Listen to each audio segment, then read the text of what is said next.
Hey guys, welcome, and this is how to change background color on Outlook email. So first thing is just simply open up the Outlook software into your Windows. Now, once you have done that, you can just simply go ahead and go create your email.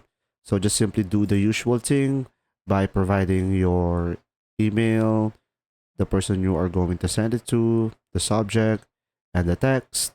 And once you have done all of that and provided all of the necessary information, in order for you to change the background of your email, you will just simply select options over here and you will have here page color.